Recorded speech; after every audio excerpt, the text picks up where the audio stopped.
Halo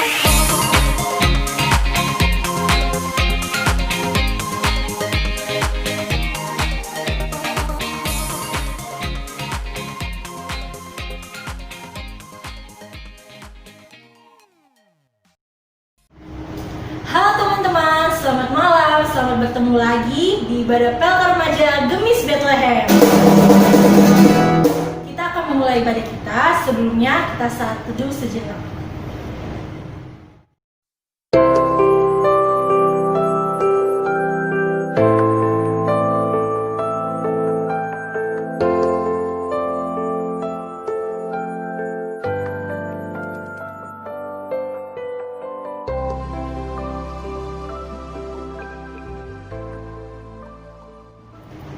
Teman-teman diundang bangkit berdiri, kita akan menyanyi lagu Ada Satu Sobatku.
Ya Tuhan, puji syukur karena Engkau telah menibakan kami di tempat ini dengan selamat ya Tuhan, tidak kekurangan suatu apapun ya Tuhan. Dan sebentar lagi kami akan memulai ibadah remaja kami Tuhan. Berkatilah ibadah remaja ini dari awal, pertengahan, hingga akhirnya ya Tuhan. Berkati Tuhan, haleluya, amin. Teman-teman masih bangkit berdiri ya, kita akan menyanyikan lagu Kasihnya Seperti Sungai.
Teman-teman, dipersilakan duduk kembali.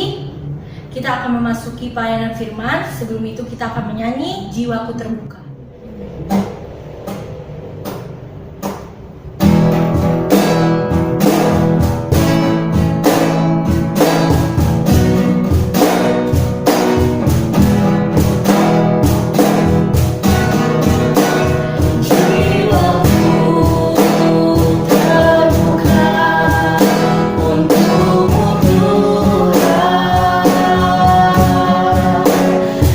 Sedikit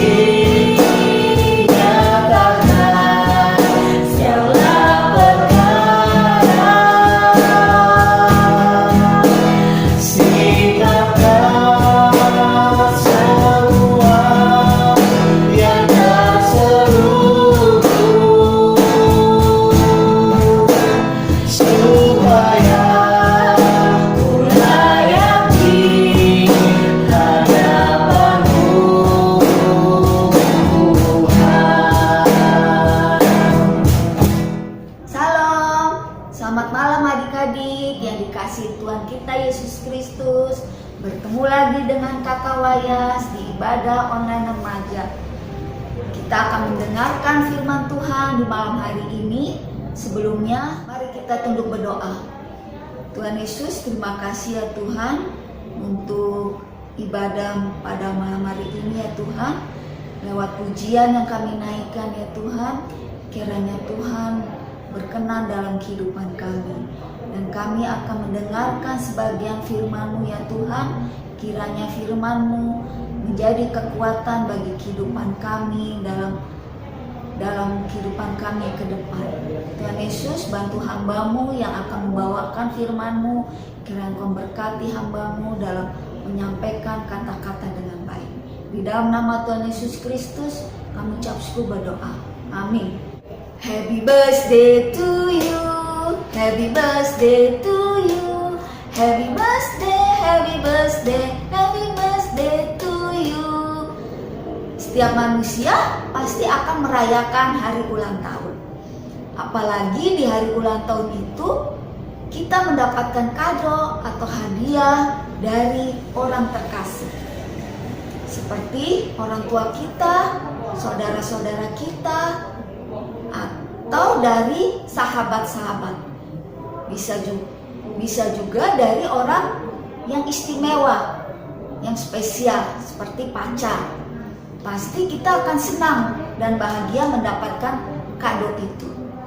Begitu juga dengan Mephiboset, mendapatkan hadiah dari Daud.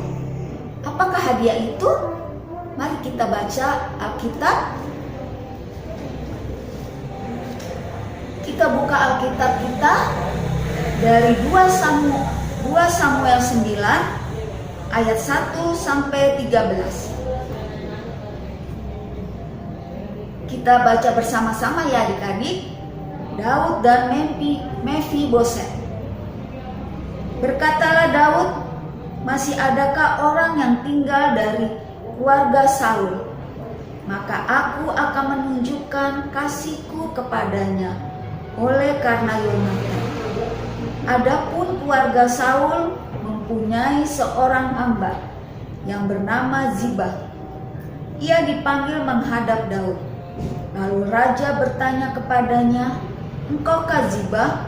Jawabnya, "Hamba tuanku." Kemudian berkatalah raja, "Tidak adakah lagi orang yang tinggal dari keluarga Saul? Aku hendak menunjukkan kepadanya kasihan dari Allah."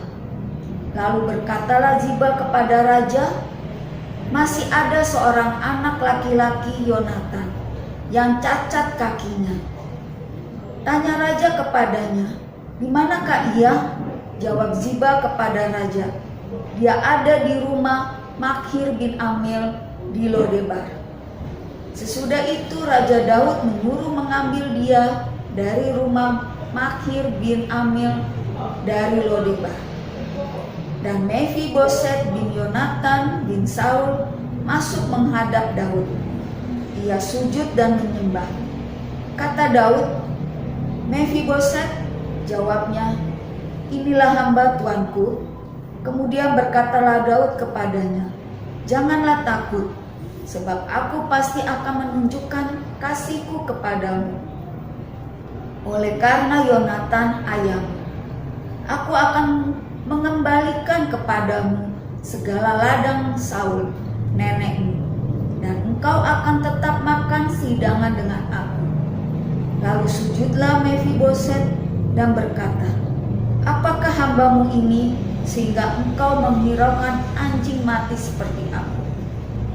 Lalu raja memanggil Ziba, hamba Saul itu, dan berkata kepadanya, "Segala sesuatu yang adalah milik Saul dan milik seluruh keluarganya kuberikan kepada cucu tuanmu itu. Engkau harus mengerjakan tanah baginya, engkau, anak-anakmu dan hamba-hambamu, dan haruslah membawa masuk tuayannya supaya cucu tuanmu itu ada makanannya. Mephiboset, cucu tuanmu itu akan tetap makan sidangan dengan aku." Ziba mempunyai 15 orang anak laki-laki dan 20 orang hamba. Berkata Ziba kepada raja, hambamu ini akan melakukan tepat seperti yang diperintahkan tuanku raja kepadanya. Dan Mephiboset makan sidangan dengan Daud sebagai salah seorang anak raja. Mephiboset mempunyai seorang anak laki-laki yang kecil yang bernama Mika. Semua orang yang diam di rumah Ziba adalah hamba-hamba Mephiboset. Demikianlah Mephiboset diam di Yerusalem sebab ia tetap makan sidangan dengan raja. Adapun kedua kakinya timpang. Demikianlah firman Tuhan yang kita baca. Kiranya firman malam hari ini menjadi kekuatan bagi kita semuanya. Mephiboset adalah anak Yonatan. Yonatan adalah anak Saul, raja Israel sebelum Daud. Menurut garis keturunan, Mephiboset memiliki kesempatan untuk menjadi calon raja di masa depan. Sebab apabila kakeknya Saul turun tahta, maka akan digantikan oleh ayahnya Yonatan. Dan jika Yonatan ayahnya turun tahta, maka akan digantikan oleh anaknya Mephiboset. Sebagai seorang cucu raja, kita bisa bayangkan fasilitas di istana semuanya tersedia, seperti makanan, pakaian, pendidikan, dan para pelayan tersedia. Apapun segalanya keperluannya selalu ada di istana itu. Mephiboset tidak kekurangan suatu apapun. Semuanya terpenuhi. Mephiboset adalah seorang anak yang memiliki masa kecil yang indah dan masa depan yang cerah. Tapi kenyataannya adik-adik, semuanya menjadi berubah.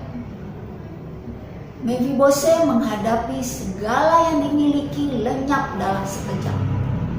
Mengapa bisa terjadi adik-adik? Peperangan antara bangsa Israel dengan bangsa Filistin membuat bangsa Israel kalah dan merenggut nyawa ayahnya juga kakeknya serta saudara-saudaranya, semuanya meninggal di dalam peperangan. Mephiboset waktu itu berumur 5 tahun dan segera digendong oleh pengasuhnya dan dibawa lari oleh pengasuhnya pergi sejauh mungkin, sebab dialah pewaris tahta yang tersisa adik-adik. Namun karena terburu-buru, Mephiboset terjatuh dari gendongan pengasuhnya. Sejak saat itu kakinya menjadi timpang. Mephiboset cacat fisik seumur hidup. Mephiboset dibawa pengasuhnya ke daerah Lodebar. Lodebar berarti tempat tanpa padang rumput, tanpa kata, tanpa komunikasi. Adik-adik bisa bayangkan gimana daerah itu tanpa rumput, tanpa kata, tanpa komunikasi. Di situ tidak ada orang yang tinggal. Tidak ada yang mau tinggal di Lodebar. Tempat itu gersang adik-adik. Tidak ada yang mau berkunjung di tempat Lodebar. Mephiboset tinggal di Lodebar bertahun-tahun lamanya. Bangsa Israel akhirnya dipimpin oleh Raja Daud. Daud yang waktu masa remajanya dia bersahabat dengan Yonatan, ayahnya Mephiboset. Karena Daud ingat akan perjanjian di masa lampau dengan Yonatan. Dalam perjanjian itu adik-adik, Yonatan pernah berkata kepada Daud, "Jika aku masih hidup, bukankah engkau akan menunjukkan kepadaku kasih setia Tuhan. Tetapi jika aku sudah mati, janganlah engkau memutuskan kasih setiamu terhadap keturunanku sampai selama-lamanya. Dan apabila Tuhan melenyapkan setiap orang dari musuh Daud dari muka bumi, janganlah nama Yonatan terhapus dari keturunan Daud. Itulah perjanjian antara Yonatan dan Daud. Kini setelah Daud menjadi raja, ia tidak melupakan perjanjiannya dengan Yonatan. Daud berkata kepada orang-orang, kita bisa membaca di ayat yang 1, berkatalah Daud, masih adakah orang yang tinggal dari keluarga Saul? Maka aku akan menunjukkan kasihku kepadanya oleh karena Yonatan. Adapun keluarga Saul mempunyai seorang hamba yang bernama Ziba. Ia dipanggil di hadapan Daud, lalu raja bertanya kepadanya, engkaukah Ziba? Nah adik-adik, Daud tidak hanya diam begitu saja. Dia mencari di mana pewaris Yonatan itu. Pewaris Yonatan yang masih ada. Nah, di sini adik-adik, Daud menanyakan semua hamba-hambanya, termasuk yang bernama Ziba. Dipanggillah Ziba dan ditanyai, dan bertanyalah Daud kepada Ziba. Dan akhirnya Ziba memberikan jawaban bahwa masih ada tuanku, keluarga Saul yang tersisa, namanya Mephiboset. Di manakah dia? Kata Daud kepada Ziba. Ziba memberitahu kepada Daud dia tinggal di Lodebar. Dia tinggal di sana bersama pengasuhnya. Dan akhirnya Daud menyuruh orang menjemput Mephiboset. Kasihlah yang menyebabkan Daud mau menerima Mephiboset. Kita bisa juga membaca di ayat ke-7. Kemudian berkatalah Daud kepadanya, janganlah takut, sebab aku pasti akan menunjukkan kasihku kepadamu. Oleh karena Yonatan, ayahmu, aku akan mengembalikan kepadamu segala ladang Saul, nenekmu, dan engkau akan tetap makan sidangan dengan aku. Daud juga mempersilakan Mephiboset makan sidangan dengannya. Tidak sembarangan orang yang dapat makan sidangan dengan raja, kecuali keluarga raja dan orang yang diperkenankan oleh raja. Mephiboset sendiri merasa tidak layak mendapatkan perlakuan semacam itu. Sampai dia bilang, apakah hambamu ini sehingga engkau menghiraukan anjing mati seperti aku? Mephiboset merasa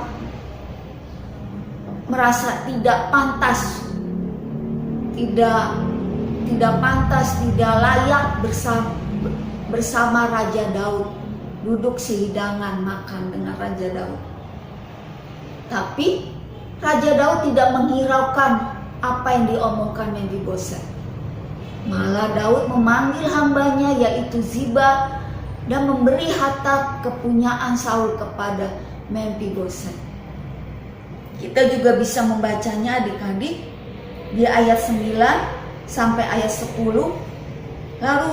Lalu raja memanggil Ziba hamba Saul itu dan berkata kepadanya, segala sesuatu yang ada milik Saul dan milik seluruh keluarganya kuberikan kepada cucu tuanmu itu.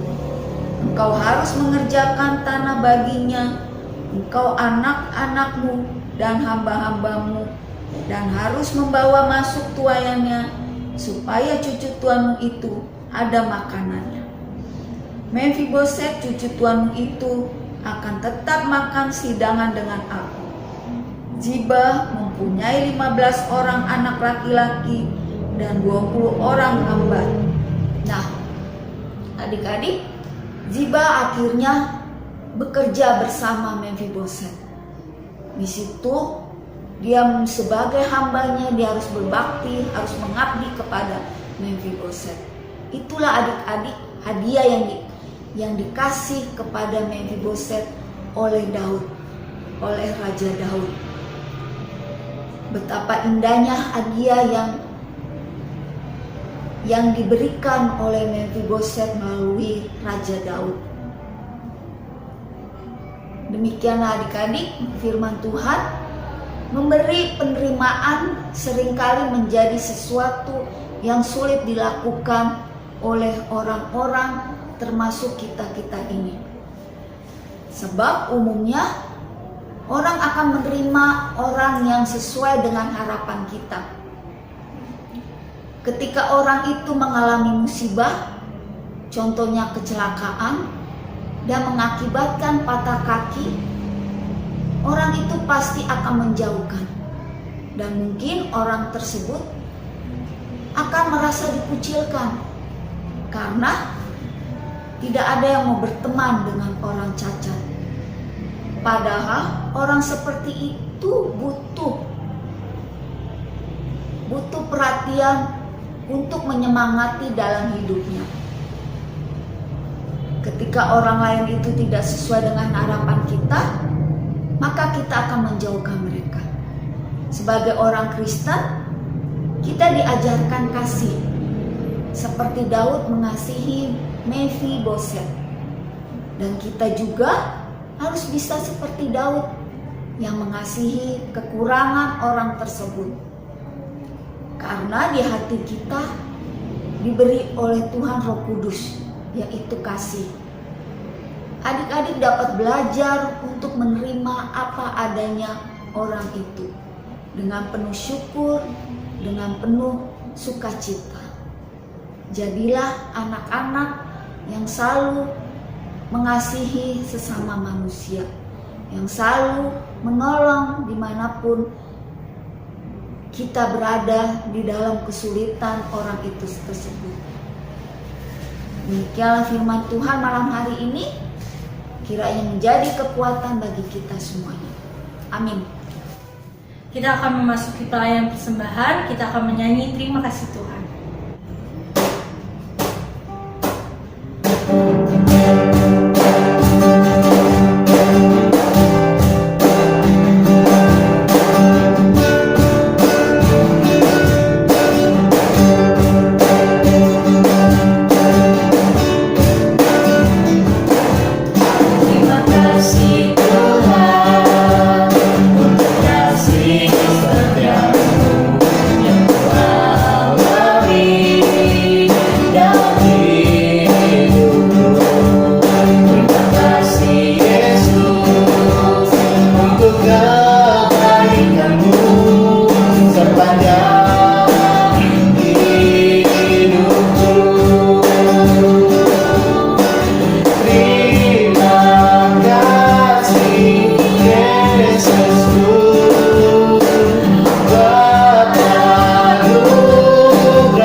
Tuhan yang Maha Pengasih dan Penyayang, Tuhan yang hamba sembah, yang hamba puji, yang hamba muliakan, yang hamba agungkan, Tuhan yang luar biasa di dalam kehidupan kami, anak-anak-Mu.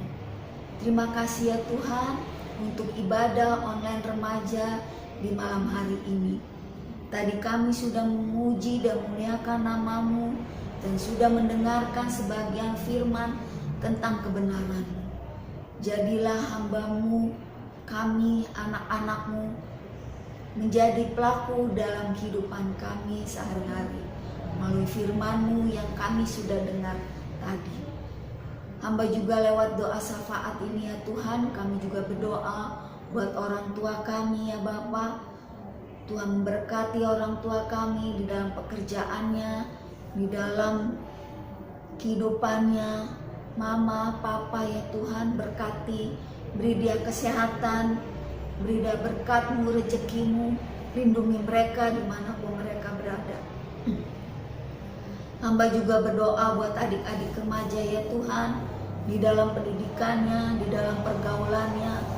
Tuhan memberkati mereka, beri mereka kepintaran, kepandaian, lindungi mereka di dalam pergaulannya Tuhan. Jadilah anak-anak yang takut akan-Mu. Tuhan menjaganya di dalam pergaulannya, di dalam bermainnya, dimanapun mereka berada. Hamba juga berdoa ya Tuhan, buat kakak-kakak pengasuh ya Tuhan, di dalam rumah tangga mereka, di dalam pekerjaannya, di dalam kehidupannya ya Tuhan. Kiranya Engkau memberkati, berikan kebijaksanaan, kesabaran, berikan kelemah lembutan dalam kehidupan mereka. Hamba juga berdoa ya Tuhan Yesusku, buat gereja kami ya Tuhan. Berkatilah jemaat-Mu ya Tuhan Yesus. Berikanlah jemaat-Mu kasih setia-Mu ya Allah. Lindungilah Tuhan jemaat-Mu di dalam kehidupan mereka ya Tuhan, dalam kehidupan setiap harinya ya Tuhan. Berkati juga ya Tuhan bangsa dan negara kami ya Tuhan. Berikanlah bangsa negara kami kedamaian, pemulihan-Mu ya Tuhan, dalam virus, di dalam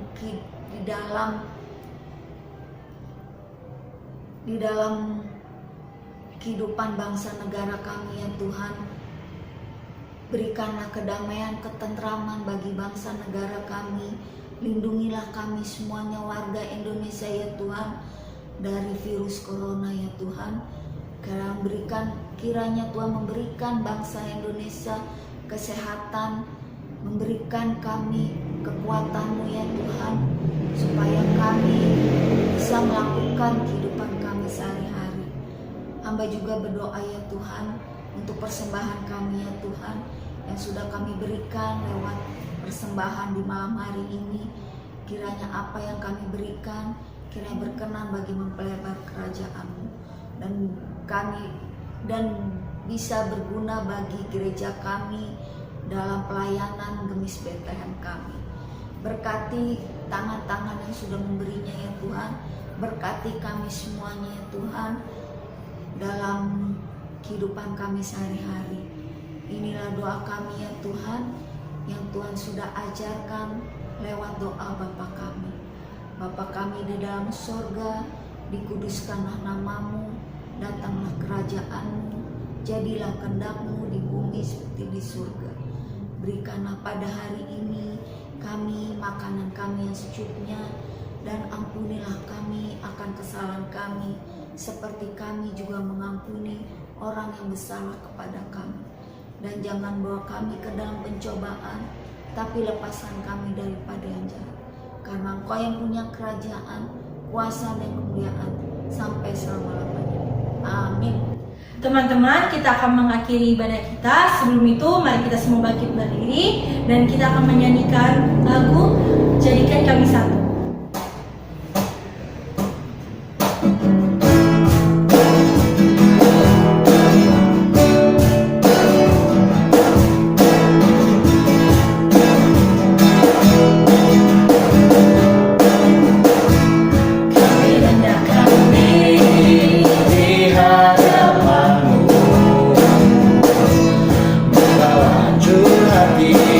Saat berseru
Mari kita terima berkat.